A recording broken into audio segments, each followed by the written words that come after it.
За та бүхэнд энэ өдрийн мэндийг хүргэе. За ингээд Монголын шүүгчдийн холбооноос эрхлэн хүргэдэг ярьж буй хууль нэвтрүүлгийн үг эхэлж байна. За өнөөдрийн дугаарт нийслэлийн иргэний хэргийн давталгчдын шүүхийн ерөнхий шүүгчд аваад ирж миний бие оролцож байна. За ингээд зочноор шүүхийн ерөнхий зөвлөлийн гишүүн Баасанжи оролцож байгаа. Хошоо хүүгийн даваад орж Монгол улсын их сургуулийг төгссөн хууль зүйн магистр зэрэгтэй. 2000-аас 2002 онд Сүхбаатар дүүргийн шүүхэд нарийн бичгийн дарга. 2002-оос 2004 онд улсын дэд шүүхийн эрүүгийн хэргийн танхимд шүүгчийн туслах. 2004-өөс 2013 онд Баянгол дүүргийн шүүхэд шүүгч. 2013-аас 2015 онд дүүргийн иргэний хэргийн анхан шатны 1-р шүүхэд шүүгч. 2015-аас 2023 онд нийслэлийн иргэний хэргийн давталцалдах шатны шүүхэд шүүгч. 2023 оноос тус шүүхийн ерөнхий шүүгчээр ажиллаж байна. Тэгэхээр өнөөдөр бидний ярилцах сэдэв бол шүүхийн захимжилттай холбоотой асуудал байгаа. Тэгэхээр эхлээд хоёулаа ер нь манай улсын шүүхийн захимжилт ямар төвшөнд байгаа талаар хоёулаа эхлээд яриагаа эхлэе. Нэвтрүүлэгт урьж оролцуулсанд баярлалаа. Ерөнхийдөө бүртгээд байна. Цаасан суурьтайгаа бол ажиллагаа бол яваад байгаа.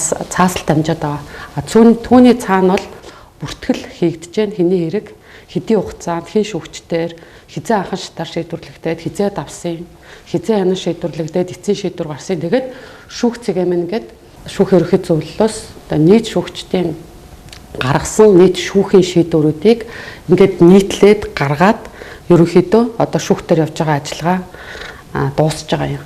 За тэгэхээр та саяхан холбооны бүгд найрамд Герман улсын одоо шүүхийн захимжилтын үйл явцтай нэлээд сайн танилцаад ирсэн байгаа. Тэгэхээр ер нь энэ гадаад улс орнуудын туршлага ямар байдгийг, шүүхийн захимжилтыг хэрхэн яаж нэвтрүүлж исэн талаар ер нь шүүхийн ерөнхий зөвлөл хэр их судалгаа хийсэн. Ер нь тэр туршлагуудыг манай улс нэвтрүүлэхэд одоо хэр боломжтой гэж та харж байгаа. Европын холбооны хамтын ажиллагааны түрүү хэлсэн. Тэр үнд бол Австри, Итали, Эстоны яг шүүхийн байгууллагын одоо цаасгүй шүүх төслийг хэрэгжүүлэгч гэдэг юм уу, хууль зүйн сайдын зөвлөгч гэдэг юм ирээд бидэнтэй бас ингээм хамтарч ажилласан та бас тэрийг мэдж байгаа. Тэгэхээр тэр хүрээнд бол тухайн орнуудад захимжилт ямар ч шатанд байгаа юм гэдгийг бид бас ингээд судалсан. Ямар системүүд нэвтэрчээд байгаа юм, нэгдсэн ямар систем байгаа юм, яг тухайн хэрэг хянах шийдвэрлэх ажиллагаа, захиргаа зөрчил, эрүүгийнхаа хувьд бол тэр нэгдсэн систем нь тухайн хэрэг маргааны системтэйгээ хэрхэн яаж уялддаг ингээд. За тэгэхээр бүгдэнд нь бол ямар ч байсан програм хангамж систем бол нэвтэрсэн. Хэрэг хянах шийдвэрлэх ажиллагаа систем дээр явагдаж байна гэдэг. Одоо улсын хувьд бол яг адилхан Европын орнуудын одоо яг Эстон, Австри, Италитай адилхан тэнд бол хэрэг хянах шийдвэрлэх ажиллагаанд цахим хавц тэрэг гэж бид нэрлээ. Тэнд бол электрон акт гэж нэрлэдэг байгаа. Ингээд цахим хавц тэрэгээр цаасан суурьгүй гэсэн үг. Ингээд систем дээр програм хангамж дээр хэрэг хянах шийдвэрлэх ажиллагаа одоо бүрэн явж байна. Гэхдээ түүнд хүрэхийн тулд бол даа хугацааны үе шаттай ажлууд бас хийжээ. Хэрэг хянах шийдвэрлэх ажиллагаа шүүхийн үйл ажиллагаанд дэвшилттэй технологи буюу захимжуулалтыг нэвтрүүлье гэдгээ бол бодлогын баримтчгаа гаргацсан тийм 22 оны 12 сард. За тэгэхээр нэвтрүүлье гэдгийг ингээд шийдчихээн гэсэн бодлогын төвшөнд. За түүний дараа энийг яг хэрэгжүүлэхийн тулд бидэнд яг юу хэрэгтэй? Хэдэн төгрөгийн төсөв хэрэгтэй юм? Хизээ эхлэх юм? Гэт ингээд тэр дараагийн үе шат. Одоо бид нар тэр дараагийн үе шатынхаа нэлээд төгсгөлийн шатанд буюу мөнгө төгрөгөө хамгийн чухал юм нь улсын төсвөөс анх удаа одоо ингээд яг энэ шүүхийн захимжилттай холбоотой мөнгө төгрөгөө бол тавиулж чадаа тэр мөнгө төгрөгөө авч чадсан. Энэ дээр бол нийтдээ 14 гаруй тэрбум төгрөгийг шүүхийн захимжуулалтад зориулъя гэдэг ингэсэн тийм. Шүүхийн захимжуулалтад зориулъя гэж төр шийдэж байгаагийн цаад санаа нь иргэдийн хэрэг хянах шийдвэрлэх ажиллагаа одоо энэ чинээгээр хөнгөвчлөгдөх нэ, хүртээмжтэй болох нэ, гэрээсээ заавал цаасыг тэр шүүх рүү аваачаад өгөх гээд тахгүй гэрээсээ нэхэмжлээ гаргачих нэ гэдэг юмыг түр хараад байгаа. Тэгээд хоёрт нь бол цаг хугацаа маш их хэмнэгдэх нэ, шуурхаа болох нэ. Яг тэгвэл нөгөө цаасыг чи авчирж өгж байгаа цаг тэр цаас чи мэдээлэл авалгаагаар ингээд бүртгэгдээд дамжаад шүүгчийн туслагт очиод шүүгчийн туслах дээр 1% байгаад байгаа шүү дээ. За тэр нэг хувь цаас чинь шүүгчдэр очих гэхээр нөгөө шүүгч нас хүлээгээ суугаад тэр хоёроос гадна хамгийн чухал нь нөгөө хэргийн оролцогч. Нөгөө тал нь хариуцагч. За нөгөө олон оролцогчтой бол гурдагчдгээд хамтран хариуцагч. За тэгээ шинжээч, хохирогч өшөө хэн орж ирэх гэрч гэд тэр бүхэнтэй чинь нөгөөдгөө чинь танилцуулах гадахаар ганц хувь цаас Нөгөө шүүгчийн туслахтай эсвэл шүүгч хоёрын хооронд яваад байдаг. Тэгээд нөгөө нэг ирж танилцах гэхээр за шүүхийн байранд ирж танилцаа гэдэг. Тэр төсвийг авахын өмнө бид нар одоо тодорхой хэмжээний юу их гэж байгааг нотолчиж авна шүү дээ. Тэр бол бид нар зураг гаргасан байсан. Road map одоо enterprise architecture гэж нэрлэж байгаад одоо яг юу хийх гээд байгаа. Хэдэн төгрөгийн одоо асуудал яригадаад байгаа юм чинь ингээд. Тэгэхээр бид бол хэрэг хянан шийдвэрлэх ажиллагаа, захиргааны үйл ажиллагаа, хүний нөөцийн одоо удирдлага энэ бүхнийг бол бид нар систем дээр удирдах гэдэг байна. За энэ бүхнийг бид нар хэлээд ингэсэн. Тэгвэл Германд бас яг энэ ажиллагаа яваад тэгээд ингээд энийг бол харьцангуй 2010 оноос эхлээд за 26 онд бид нар бүрэн зэхэмжээ шүү гэд энэ процессыг энэ хугацаанд даван туулжээ. Тэгээд нөгөө харьцуулж яриад байгаа нь тэр газар 10 жилд хийсэн юмыг бид нар 2 3 жилд хийгээд байгаа байхгүй юу? Яагаад гэвэл бидэрт нөгөө харах юм загвар байгаа тань. Хаашаа яаж байгаа явж байгаагаа бид нар мэдчихээн. Зөв явж байгаа замыг бол ингээд бусад одоо Европын болон одоо Азийн ч гэсэн Солонгос, Япон гэсэн те Сингапур зэрэг ингээд дэвшилтэд технологи нэвтэрсэн газруудаас суралцаад тэгээ яваад байгаа болохоор бидэрт нэг давуу тал нь тэд нар тэгж явж байгаа юм байна. Бид нар зөв явж байгаа юм байна. Энийг хийх ёстой байна гэдэг ингээд харьцуулах загваруудтай байгаа. Тийм учраас бид нар энийг харьцангуй богино хугацаанд хэрэгжүүлэх бас боломжтой байгаад байгаа.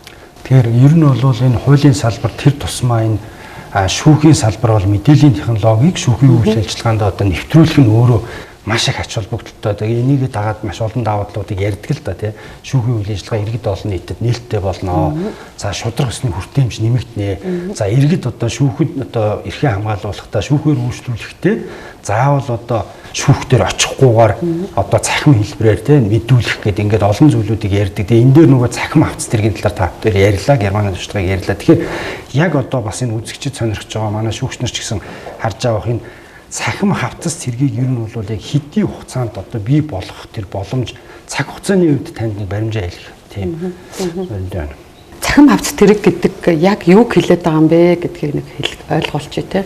Асуудлаа ямар асуудлаа хэлэх гээд байгаа шүүх рүү гэдэг хэмээн цаасан дээр нь буулгаад цахимаар гарын үсгийг аваад ингээд авчна. Тэр баримт байгаа бол тэр баримтуудаа бүгдийг PDF хүргэтгэлтэйгээр ер нь бол бусад орны туршлагыг харахаар тэгэхээр ингээд систем тэгээд байгаа байхгүй. Тэрнээс шүүх рүү имэйлээр явуулаад байгаа юм биш. Тэгэхээр нөө систем чи өөрөө зохиогдохдоо ямар файлыг зөвшөөрөх юм, ямар нэртэй байх ингээд айгүй эмх зэгцтэй авахаар хийгдчих юм.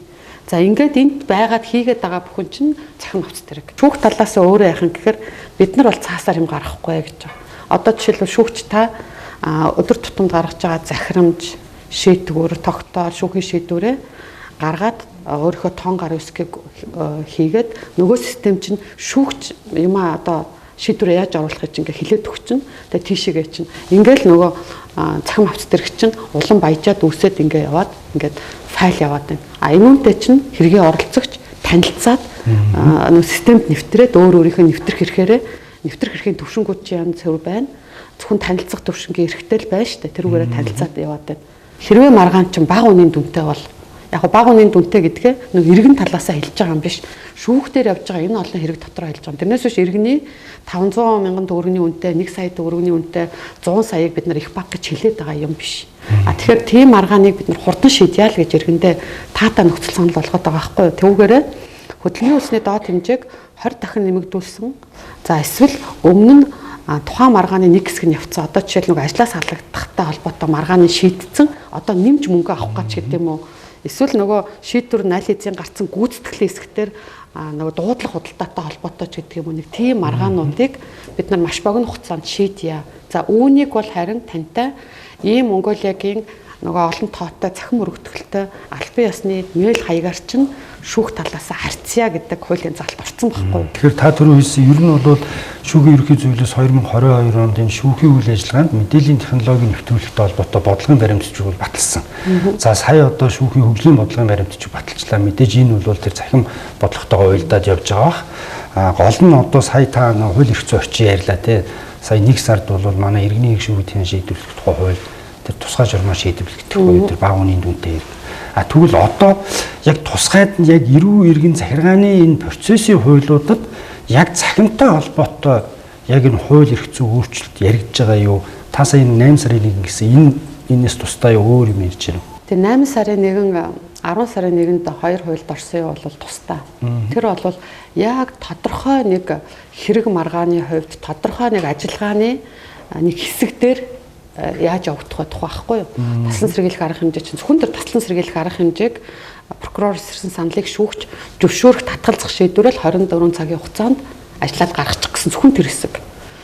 За тэгэхээр ерөнхийдөө хэрвээ хэрэг хянах шийдвэрлэх ажиллагааг бүхэлдэн цахимжуулна гэж харж байгаа юм бол процессын үйл өөрчлөлт хэрэгтэй юу гэвэл хэрэгтэй байна. Хэрэгтэй байна.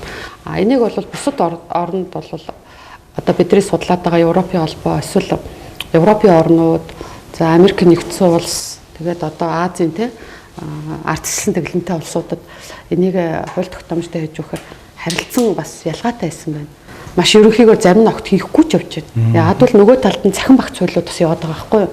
Энд дэр чинь цахим гар үсгийн тухай, цахим харилцааны тухай, цахим шуудангийн тухай тэр цахимаар бичиг баримт одоо төрийн үйл ажиллагаа явуул аюулгүй байдлын тухай, кибер аюулгүй байдлын тухай халдлагаас хэрхэн сэргийлэхийн, тэгээд мэдээллийн нууцлалыг хэрхэн хадгалахын гэдэг ийм ингээд багц хуулиуд байгаад байгаа байхгүй юу? Тэр бол альч оронд байгаад байгаа. За тэр хуулиуд чи өөрөө зарим нь бол хангалттай гэж харж байна. Энэ бол альч төрийн байгууллага, одоо альч хувийн байгууллага системээ зүгээр явж ирсэн ажлыг програм дээр явна л гэсэн үг шүү дээ. Тэр ажлын агуулга өөрчлөгдөөгүй байхгүй юу?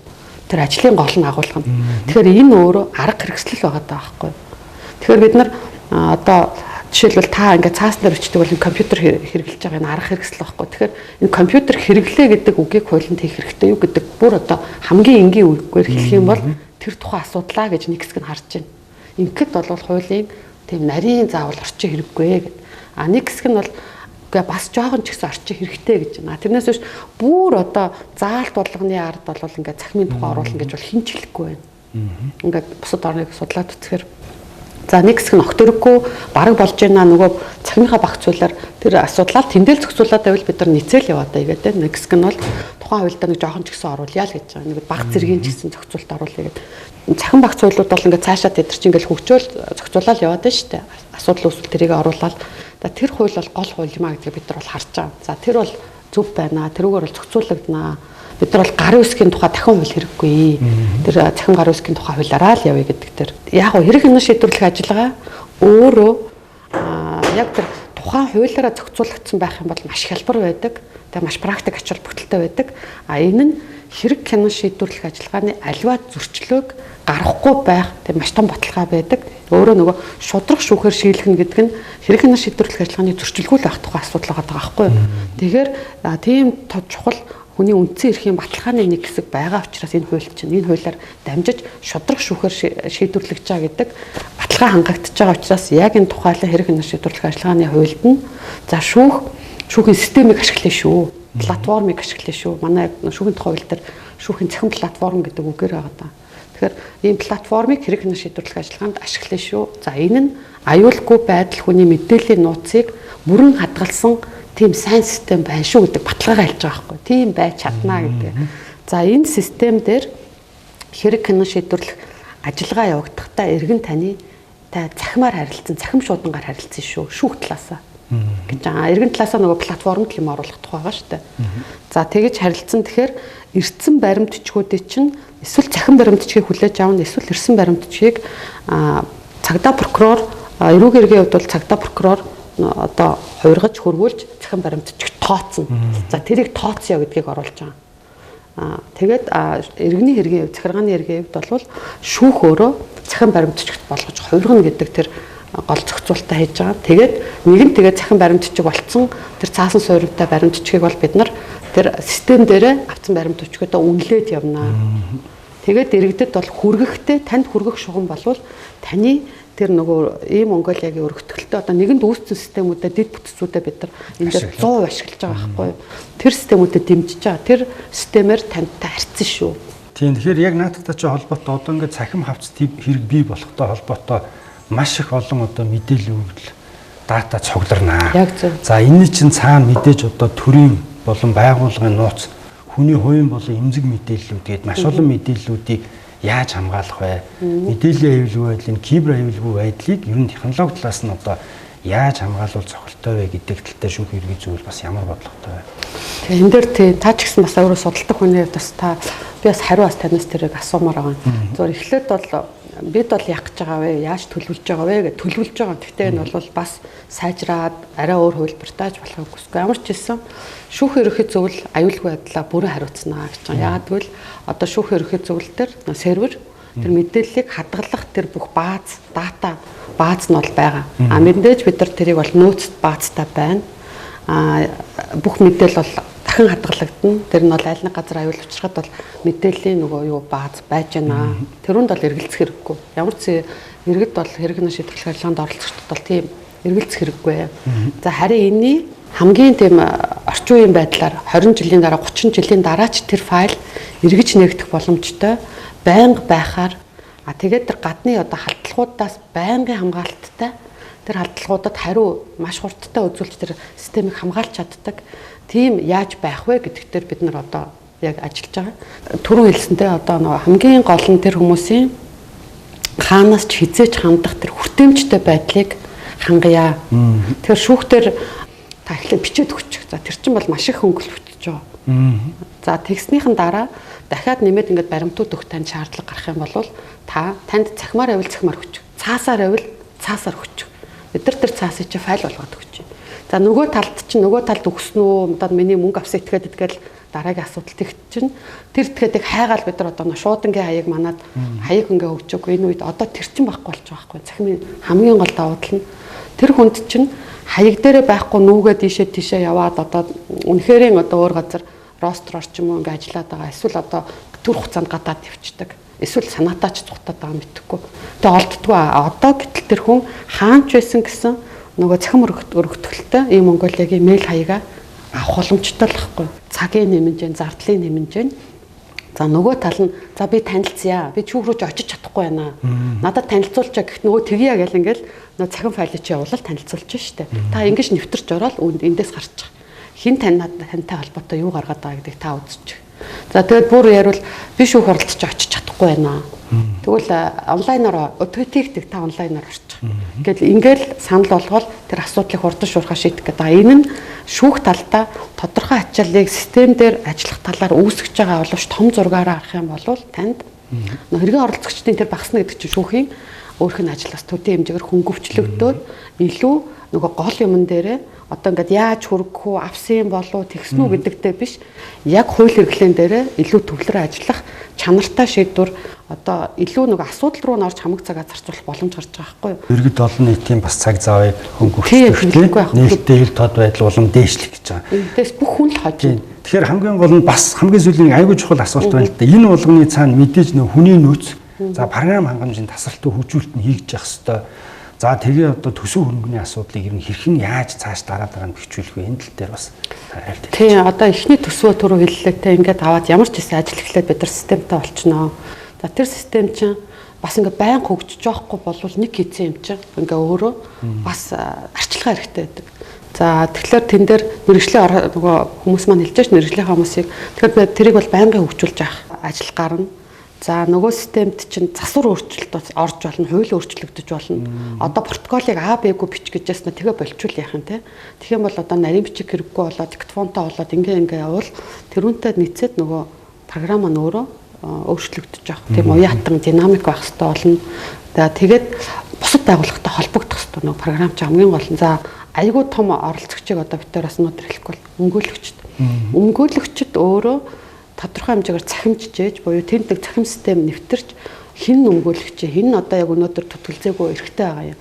За хин иргэний тэр юг төлөөлөд авах гомдол гаргахын хяналтын шатанд орох юм. Тэр өмгөөлөгчөөс ирж байгаа хүсэл турал одоо хоошлуулъя гэж түгээмэлэрдэг эсвэл баримт гаргуулъя, гэрч асуулгая гэдэг хүсэлтүүдийг бид нар тэр мэрэгжлийн оролцогчдоос цахимаас авахаас эхлээл энэ ажиллаж эхэлнэ. Тэгэхээр тэр оролцогчдыг цахимжихыг бид нар бас та нар цахимжаач гадны юм байна гэдэг тэдэртээс туслан дэмжих хэрэгтэй байхгүй юу? Тэгэхээр тэр систем хоорондын интеграц, систем байгууллага хоорондын ойлголцол энэ цахимжилт бол ерөөсөө альч байгууллагын амбицлах асуудал биш гэдгийг бүгд ойлгочмоор байна. Миний систем юм, танаа манай систем юм биш. Системүүд бол янз бүр хийж болно. Бүгдээрээ холбогдох боломжтой байя. Нэг мэдээллийг альч байгууллага 2 удаа дахин бичихгүй байя гэдэг ийм шийдлүүдийг бол хийх хэрэгтэй. За яг тэгэхээр тэр байгууллагуудад бас төсөв мөнгө энэ асуудал бас шийдэгдэх ёстой гэж хэлэх гээд байна. За бид өөрийнхөө талаас шийдээд байдаг, нөгөө талд нь энэ талаар юм шийдэгдэхгүй байлаас болохгүй. Тэгэхээр шийдвэр гүйцэтгэл өмгөөл за би цагдаа прокурорыг бол харьцангуй энэ дээр ингээд бас хамт яваад байгаа гэж харж байгаа. Бас юмаа хий ингээд танаа дээр явуулж байна, манаа дээр явуулж байна гэд ингээд яваад байгаа. Тэгэхээр одоо энэ байгууллагууд дээр тэгээд нөгөө талд нь маш их мэдээлэл байдаг улсын бүртгэл, иргэний бүртгэл. Тэгээд энэ байгууллагуудаа тэнд бол харьцангуй гайгүй цахимчиж байгаа. Тэгээд нөгөө нотерат дээр бас гайгүй явчихад байгаа. Тэгэхээр бид нарт бас нөгөө энэ ажлыг цааш нь ингээ өргөжлүүлэх аюу юу дэд бүтц гайгүй байна. Уран зоригтой одоо. За орон нутагт ингээ шилэн кабелууд тавигдсан уу? Эсвэл одоо нөгөө интернетийн сүлжээ чинь гацдагтай мэдчихэж байгаа. Одоо тэр мэр гэхэд одоо Starlink Монголд орж ирж байна гэл нэг юм гоё мэдээ тэр чинь ингээ тавьчвал одоо орон нутагт тэр нөгөө кабел шилэн кабел ингээл зоогоол яваад байхгүй аюу айтайхан болно. Эсвэл цагдаа прокурортойгоо нэлээд сайн төрөөс хөгжүүлсэн байгаа шилэн кабелийг бүгдээрээ талаас ашиглая. Гэт ингээд энэ дээр ингээ хамтран ажиллах хувилбарууд авах юм бол энэ төсөв мөнгөний чинь хамтаараа хаана мөнгө гарах уу, хаана явах уу, аль дэд бүтцээ ашиглаж байгаа гэдэг хувилбар байгаа да. Тэр нь бол цахимжуулалт бол ерөөсөө үе шаттай байнгын явагдах процесс. Байнга цаас худалдаа даваад байдаг үстэй бид нар тэр үүшгэл байхгүй юу. Тэгээ цаасыг нэг өгцөн юм чи үгүй гэдггүй л үстэй. Тэгэхээр тэр систем дээр чинь байнгын нөгөө тоног төхөөрөмж юу компьютер техник ингээл хийгээл явна. Ажлын байрууд бий болно. Тэгтээ тэр ажлын байрууд гол нь заавал өндөр хэмжээний хуульч эрхцүүч байх гэж шаардахгүй байхгүй юу. Техник хангамж дээр ажиллаж чадах, нэг цаасыг хувиргач чадах, нэг дэвд боловсралтай. За бүр мэрэгжлийн дунд боловсрал хэрэг байдагсан бол тийм хүн байхад бид нар зүгээр тийм хүмүүсийг ажиллаар хангах боломжтой болж байгаа. Тэгээд эргээд нөгөө өндөр одоо хуульч гэдэг юм тэр хүмүүс чи эргээд шүүгч прокурор өмгөөлөгч рүүгээ илүү мэрэгчлээ хөгжүүлээд энэ төвшөнд бол бид нар дунд боловсралтай тийм хүмүүсийг ажиллаар хангах ийм айгу таатаас боломж ирээдүйд үүснэ. Яг л Европод, Германд бол яг ингээд үүсцэн байна. За баярлалаа. Нэвтрүүлгийн цаг дуусчих шиг байна. Тэгээд өнөөдрийн одоо нэвтрүүлэгт бас шүүхийн захимжилтын талаар сонирхолтой одоо ярилцлага өрнүүлсэн ерөнхий зөвлөлийн гишүүн Баасан Чуу танд баярлалаа. За баярлалаа. Баярлалаа.